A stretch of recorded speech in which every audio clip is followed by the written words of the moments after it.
Okay, everybody, before you start graphing, don't worry, I'll put you right back. You haven't lost your stuff. Just want to talk for a minute. I'm seeing some interesting commonalities emerging. I just wanted to talk to you about them. Everybody started out with numbers like these 1, 2, 3, 4, which is fine. And then just kept the numbers going up. And I see in almost everybody's room, eventually you hit the number 9 here. Oh, yes, you should. You should be seeing writings. Anybody seeing me writing on the board? Okay, if not, then Zach Taylor will tell you after. Okay, that's fine. All right, so when x is 9, what number should you get for the y?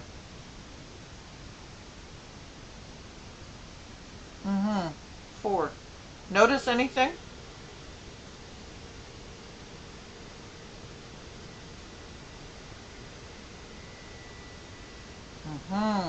Well, it's not magic. Why are we getting the same two numbers in the opposite order? Why does that make total mathematical sense? Is Zach seeing anything now?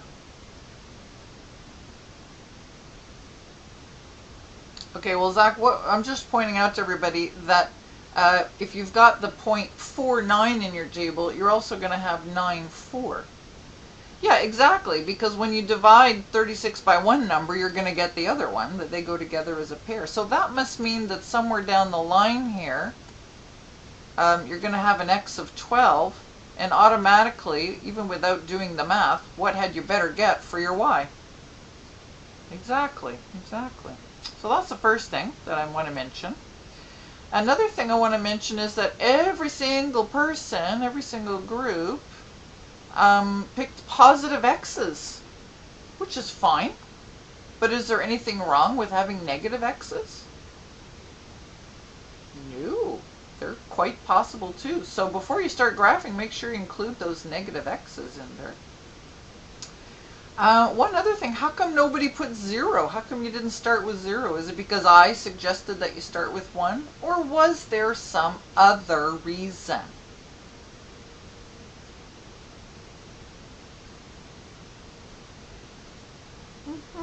Yeah, so it's a very good reason. Yes, all right. So I'll put you back. I want you to, put in a few more ordered pairs. And then graph it, and as you graph it, try and do it as accurately as possible. You might need to scale your graph to make each square worth 2 to fit everything in. I don't know, I'm just saying. Alright, so I'll put y'all back now and let's have a look at the graphs.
Savannah Vadim, this looks great. I would just suggest, if I could just make a suggestion, I would scale the X and the Y axes the same way, because you're going to have to put the same numbers on both. You know what I mean? Like you're going to have to find 36 on the Y axis as well as on the X axis. So, well, I wouldn't go by 5s. I think if I were doing this, I would go by 2s on both. I'd like make this 2, 4, 6, you know? I think that might be the easiest way to fit everything on there and find everything. That's what I would suggest, because your table's fine.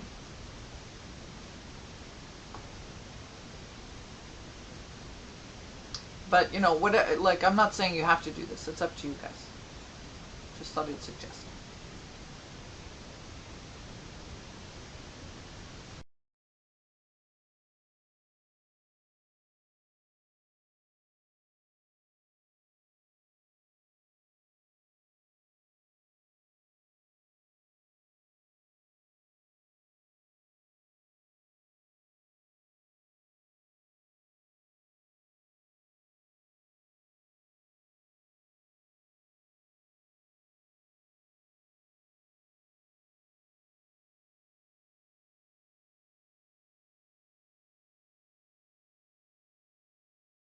So you guys think you're done, eh?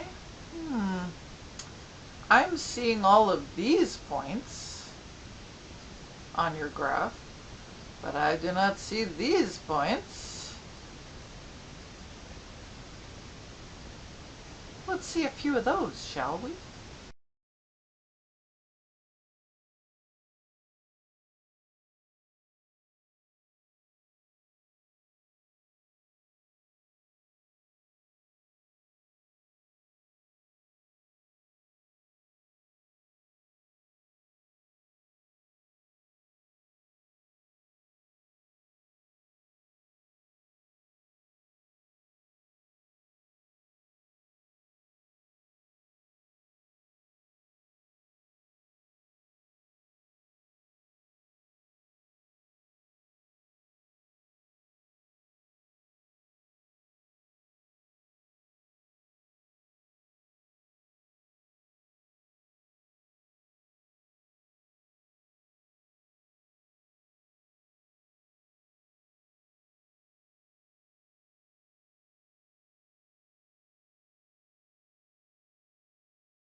This graph looks lovely. What a beautiful curve to it.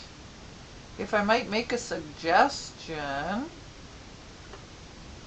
these points all are great. Don't forget that all of their negative counterparts are possible as well. Make sure you graph a few of those. Okay.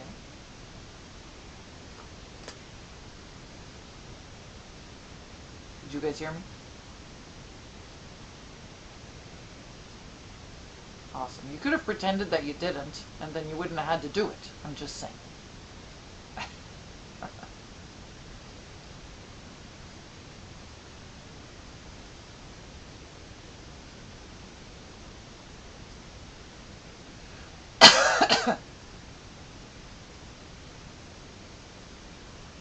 Ooh, very nice.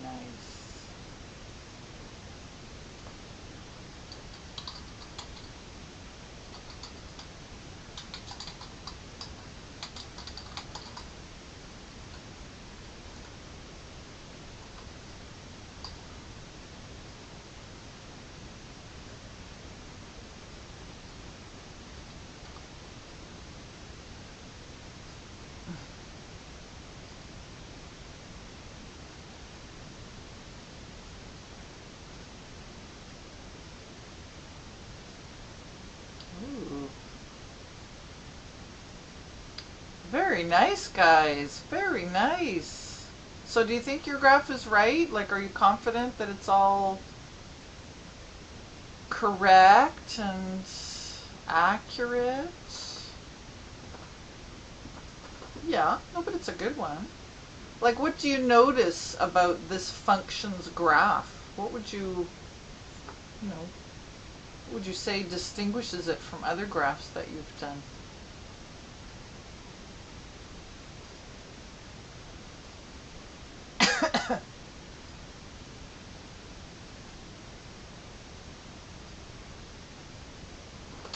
It's like an X that's been slanted and separated. Ooh, that's true. Yeah, it is. It is kind of like that, isn't it? How many parts are there to the function?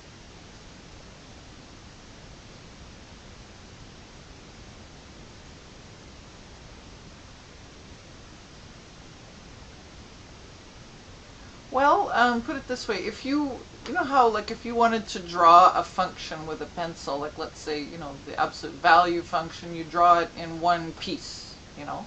Even the square root function, you draw it in one piece. You don't ever have to lift up your pencil.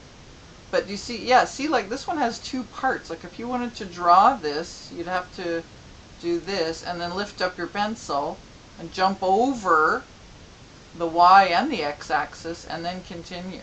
So it's kind of got two pieces to it, even though it's all one function, right? All these points belong to one single function, y equals 36 over x. Yeah. Yeah. All right, we're just about, I'm going to give everyone another minute. You guys are finished first. Well done.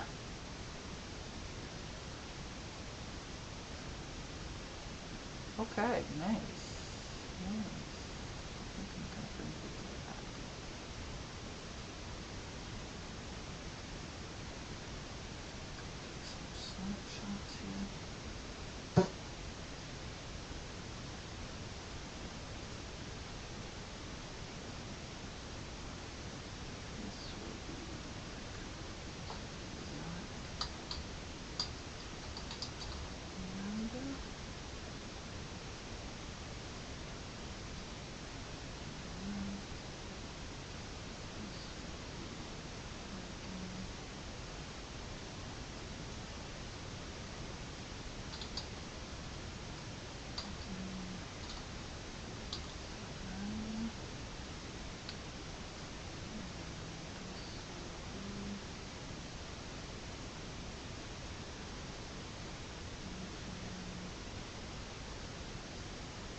Alright folks, sorry, I know some of you were not quite finished, but I took snapshots of your breakout rooms, so everything has been preserved. I don't know if anybody heard me just now, it just occurred to me. So, okay, you did. Alright. Let's have a look at all the different stuff that you did.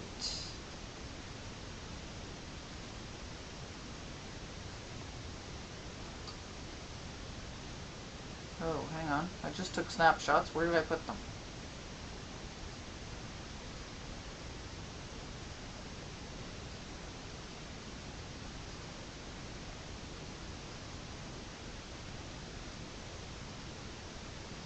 Okay, found them. Got them. Got them. So first of all, we have Adrian. Here's Adrian and Sabrina. Here's what they're. I'm going to shrink it a little so I can fit them all on. That's Adrian and Sabrina. All right. Hope you're seeing that. Some lovely curves there. Here is Zach and Amanda. Strange looking Pac-Man character there. I don't know which ordered pairs gave that, but that's interesting. What else have we got here? Here's Vadim and Savannah.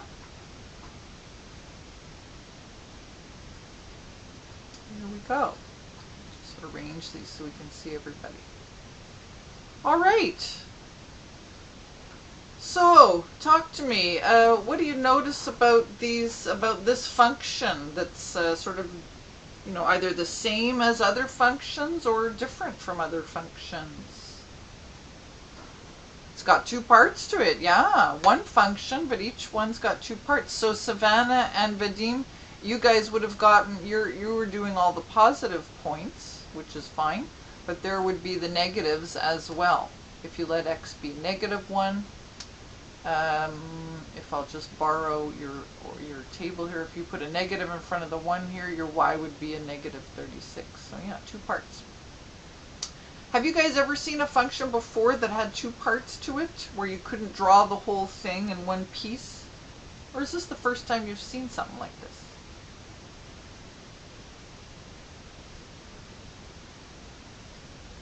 Actually, last year there was one function that you did. Yeah, and you're absolutely right, Zach. Some people call this the inverse function. I'm not going to call it that because we use that word for something else, right? We use it to talk about the inverse of a function. But last year, do you guys remember you did this step function? It looked kind of like this. Like, that's another example of a function that's in pieces.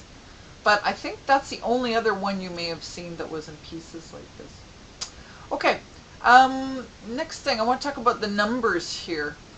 You see, as the x gets bigger, as the x gets bigger, what happens to the y in each case? It gets smaller. Yeah.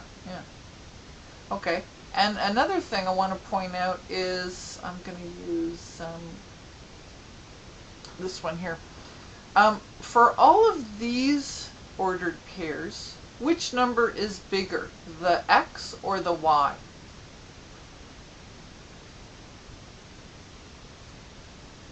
The y is bigger, right? And for all of these numbers, or all of these ordered pairs, who's bigger? The x or the y? Or these ones here?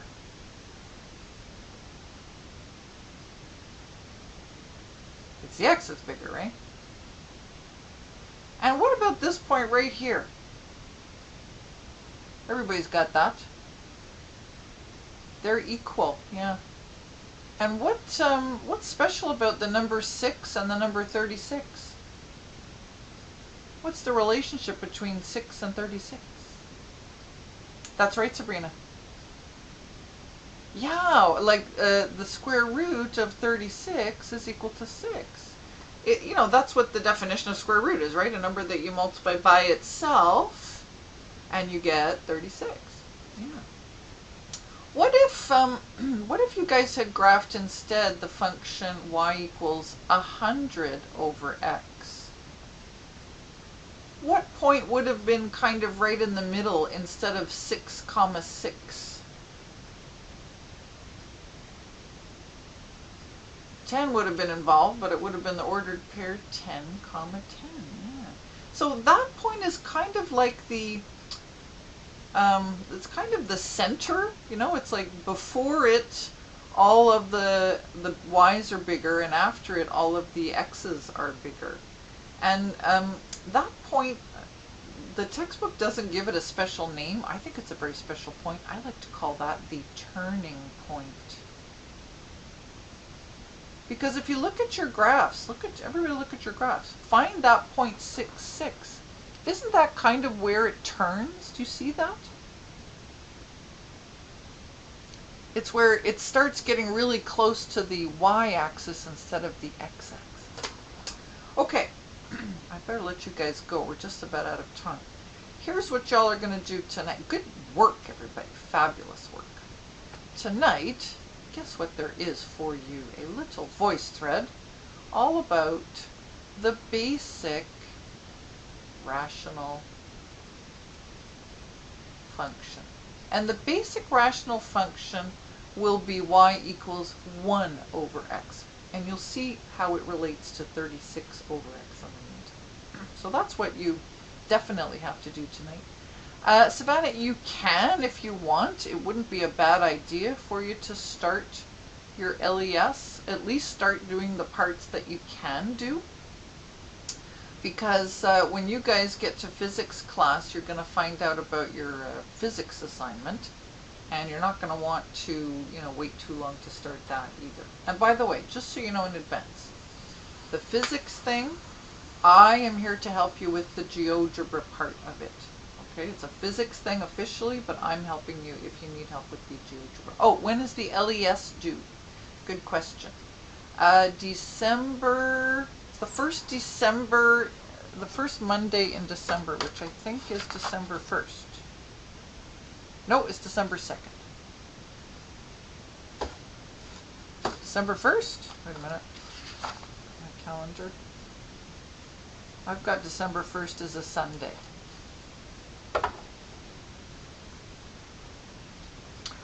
What do you do for the physics one? Okay, Sabrina and Bianca, let's see. I'll give you the link to Mrs. Cool's, you know what, Sabrina? Don't worry about it for now, okay? Because I just realized, Sabrina, it might not be fair for me to ask you guys to do this if you're not in physics.